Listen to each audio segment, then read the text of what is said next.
Mahabubabad municipality పరిధిలో పలు వార్డులను పర్యటించిన ఎమ్మెల్సీ తక్కెళ్లపల్లి రవీందర్ రావు పారిశుద్ధ్యం అధ్వాన్నంగా ఉండటంపై అధికారులపై ఆగ్రహం వ్యక్తం చేశారు. మురుగు కాలువలు, చెత్త, దోమల సమస్యలతో ప్రజలు ఇబ్బందులు పడుతున్నారని ఎమ్మెల్సీ ఆవేదన వ్యక్తం చేశారు. సమస్యలు వెంటనే పరిష్కరించకపోతే బీఆర్ఎస్ పార్టీ పెద్ద ఎత్తున ఉద్యమిస్తుందని హెచ్చరించారు. ఈ పర్యటనలో మాజీ municipal chairman Rammohan Reddy, vice chairman Venkanna కూడా పాల్గొన్నారు. మరిన్ని తాజా అప్డేట్స్ కోసం చూస్తూనే ఉండండి. మెయిన్ రోడ్డుని మనం 30% మాత్రమే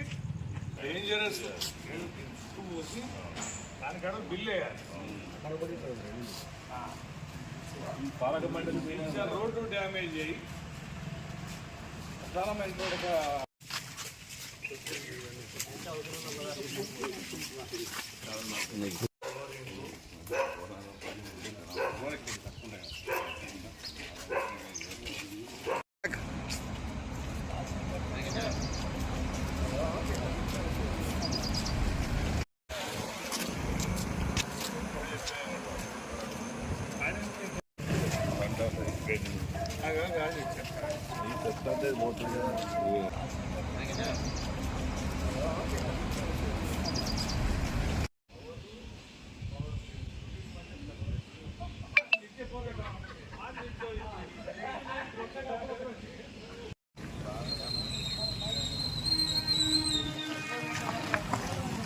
గత కొద్ది కాలం నుంచి మహబూబాబాద్ మున్సిపాలిటీలో చెత్త తీయడం లేదు, డ్రైనేజీల వ్యవస్థ బాగలేదు, కూరుకుపోయిందని చెప్తే ఈరోజు కొన్ని వీధులు ఇంకా కాలనీల వరకు కూడా వెళ్ళలేము.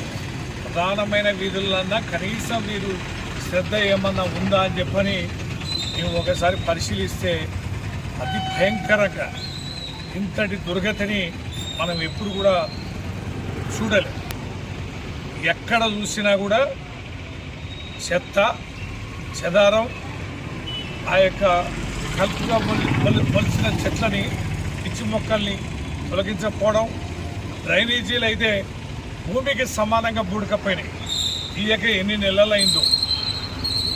విపరీతమైన దోమలు, విపరీతమైన మురికి కంపు, ఇంతటి దుర్మార్గమైన వాతావరణం మనం మహబూబాబాద్ మున్సిపాలిటీలో ఉంది. నేను మొన్న హైదరాబాద్లో పోయినప్పుడు హైదరాబాద్ చూసాం. హైదరాబాద్ అందుకనే రాష్ట్ర వ్యాప్తంగా ఈ సమాచారం ఉండాలని హైదరాబాద్ చూసి ప్రెస్ మీట్ పెట్టడం జరిగింది. హైదరాబాద్ నగరం అంతే ఉంది, ముఖ్యమంత్రి ఉండే ఆ సెక్రటరియట్ ఉండే అత్యంత కీలకమైన ఎమ్మెల్యేలు, ఎంపీలు, మంత్రులు ఉండే ప్రాంతాల్లో కూడా ఆ రకమైనటువంటి పరిస్థితి ఉంది. ఇలా మహబూబాబాద్లో కూడా ఈ దుర్గతి ఉంది. ఎక్కడ చూసినా విపరీతమైన పందులు, కుక్కలు, ఆవులు, మెయిన్ రోడ్ల మీద మొత్తం వందలాదిగా ఆవులు, విపరీతంగా వేలాదిగా కుక్కలు, పందులు అయితే సంఖ్య చెప్పనాలవి కాదు. ఈ దుస్థితికి కారణమేంటి? మున్సిపాలిటీ ఎన్నికలు పెట్టకపోవడం, గ్రామాలలో పరిస్థితి, గ్రామ పంచాయతీ ఎన్నికలు పెట్టకపోవడం, స్థానిక సంస్థల్ని గత 1 year నుంచి నిర్వీర్యం చేస్తూ రాజకీయ కుట్రల్లో భాగస్వామ్యం చేసి ఇవల్ల ఈ రకమైనటువంటి పరిస్థితి కారణమైంది. ఒకసారేమో అసంతృప్తి, వ్యతిరేకత ఉందని మా మీద, గత ప్రభుత్వం మీద కేసులు వేయడం, కమిషన్లు వేయడం, డైవర్షన్ పాలిటిక్స్.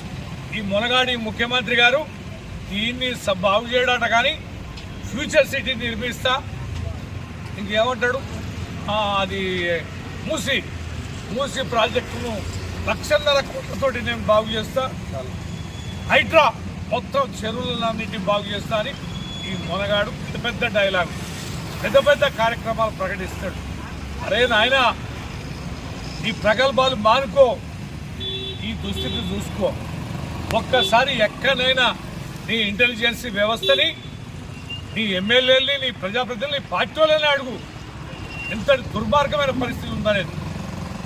దీనిపైన వస్తున్న వ్యతిరేకతని కవర్ చేయడం కోసం ఏం చేస్తారో మళ్ళా 42% బీసీ రిజర్వేషన్, అది పార్లమెంట్ చేయాలి, చట్టం చేయాలి. నీ పార్టీ కాదు, నీ వ్యవస్థ కాదు, సెంటర్లో ఉంది. సెంటర్ చేయదు, నువ్వు అది ముందు పెట్టుకున్నావు. రాష్ట్రపతి, గవర్నర్కి పంపిస్తావు. ఎంతకాలం వాయిదా ఇస్తాం?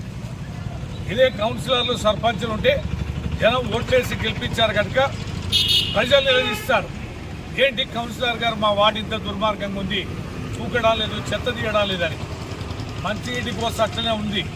ఇంకా స్థానిక ఎన్నో గుంతలు ప్రధానమైన రోడ్ల మీద కూడా కనీసం తట్టడు మట్టిపోయిన పరిస్థితి.